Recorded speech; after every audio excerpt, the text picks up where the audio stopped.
Selamanya kita nggak akan pernah bisa berjumpa dengan muslimah sempurna. Sama seperti mustahil kita menemukan muslim yang tanpa celah. Karenanya dalam menikah, sempurna itu nggak disyaratkan.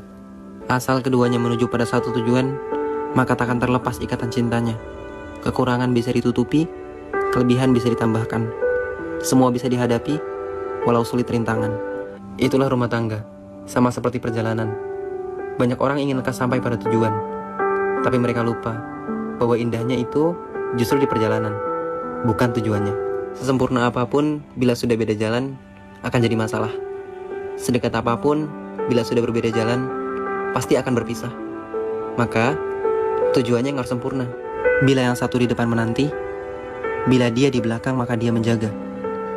Bila dia di samping, maka dia menemani. Bila di bawah, maka dia mendukung. Bila di atas, maka dia memayungi. Bila perempuan di satu negeri berkualitas, maka berkualitas juga generasi ke depan yang akan dihasilkan. Otomatis, tinggi juga peradabannya, cerdas anak-anaknya, cerah masa depan negerinya. Nah, ini pesan dari lubuk hati yang paling terdalam untuk semua muslimah. Melahirkan dan mendidik generasi yang siap untuk memakmurkan bumi. Karena seorang laki-laki yang hebat nggak mungkin hadir tanpa adanya wanita yang hebat juga. Menurut data, wanita itu lebih mendominasi dari laki-laki. Artinya, wanita itu influencer terbesar bagi generasi yang saat ini lebih banyak didengar, ditiru, dan dijadikan role model dalam hidup. Ingat kata Nabi kan? Khairun nas anfa'uhum linnas. Sebaik-baik manusia adalah yang paling bermanfaat bagi manusia. Teruntuk muslimah yang sedang mendengarkan, yuk buat konten kebaikan. Karena kalian adalah pusat berubahnya peradaban. Maka, jadikan visi hidupmu sebagai ibu yang istimewa bagi anak-anaknya. Istri yang hebat, juga influencer yang bisa menginspirasi umat. Jelas kamu mulia dunia akhirat. Kita manusia sering gak sabaran dalam menanti sesuatu. Pokoknya pengen cepat-cepat dapat apa yang kita pengen. Kalau aku mau itu, aku akan lakukan apapun untuk bisa mendapatkannya. Sedihnya kalau kita udah usaha maksimal, terus apa yang kita dapat gak seperti apa yang kita pengen. Itu buat kecewa banget tau. Gimana caranya supaya kita gak kecewa?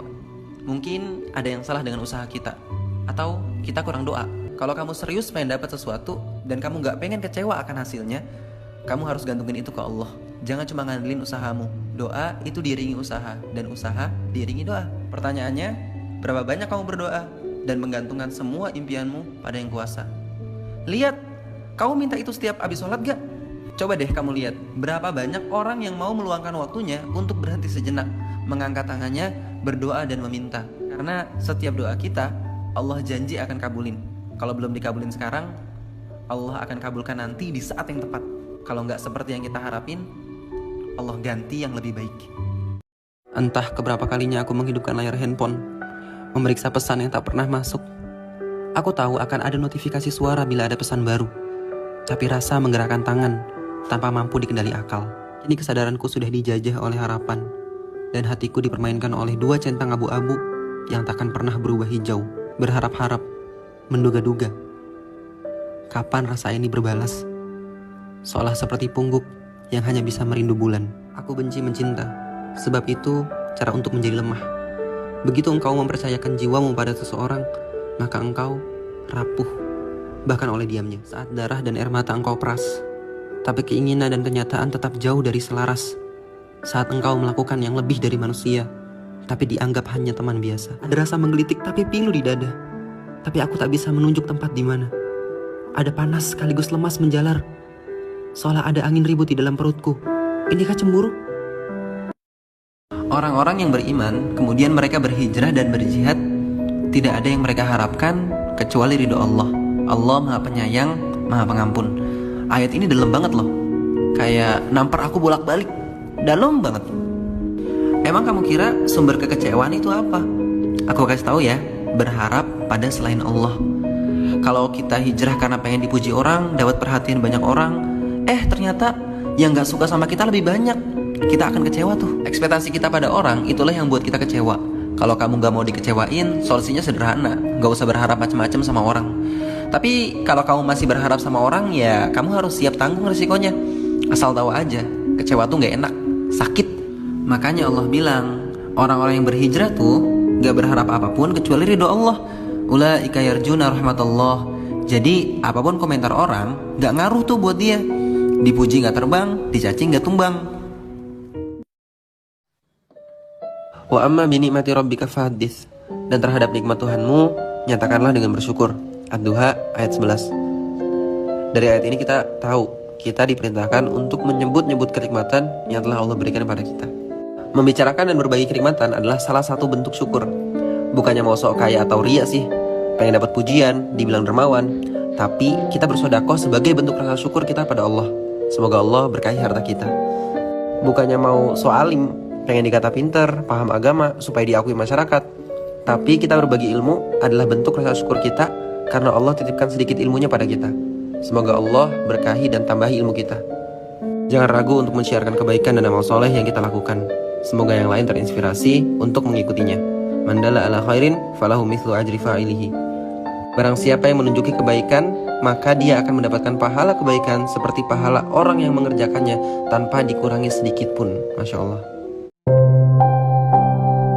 Seolah-olah hidup ini itu hanya tentang masalah percintaan. Jawaban yang paling simpel dari pertanyaan kenapa sih kita ini selalu galau, kenapa sih kita ini gampang baper, jawabannya adalah karena jujur aja deh, kita kurang sibuk sehingga banyak waktu kosong yang terbuang kita gunain buat ngobrol, ngebahas, menganalisis, memperdalam masalah hati, memperdalam masalah cinta, sehingga ya kita nggak akan pernah bisa naik level. Brother, sister, waktu kosong itu membunuh loh. Dan percaya deh, pribadi yang keren itu nggak menjadikan percintaan sebagai masalah utamanya.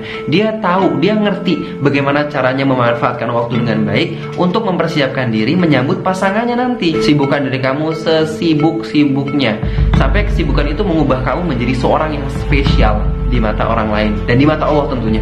Ketahuilah, tanggung jawab amanah yang Allah berikan kepada kita itu lebih besar dan lebih banyak dibandingkan waktu yang Allah kasih ke kita. Jadi selamat tinggal galau. Apa sih makanan yang paling penting bagi manusia? Makanan yang berbentuk fisik kayak nasi dan segala macamnya, atau makanan non fisik seperti informasi? Yang paling penting yang mana? Aku guys tahu ya, yang paling penting itu adalah makanan non fisik. Karena kenapa? Kalau kita makan makanan fisik aja dan itu misalnya buruk, kita bakal sakit sehari 2 hari. Kalau kita minum obat udah sembuh gitu. Tapi kalau kita mengkonsumsi informasi-informasi yang buruk, kayak misalnya nauzubillah ya, melihat hal-hal pornografi, itu kan bener-bener merusak karakter banget ya. Udah merusak otak, merusak tingkah laku juga. Dan kata-kata yang keluar, tingkah laku yang keluar itu kayak cabul gitu. Itu kan hilangnya lama gitu. Butuh perbaikan yang lama. Dari mulai susunan otaknya plus sikapnya dia, itu butuh perbaikan yang lama teman-teman. Harus hati-hati. Karena makan non fisik itu akan membentuk pola pikir kita, dan pola pikir kita itu akan membentuk keyakinan, dan keyakinan kita akan membentuk perbuatan. Perbuatan kita akan membentuk habits, kebiasaan kita, dan kebiasaan kita itulah karakter dan kepribadian kita.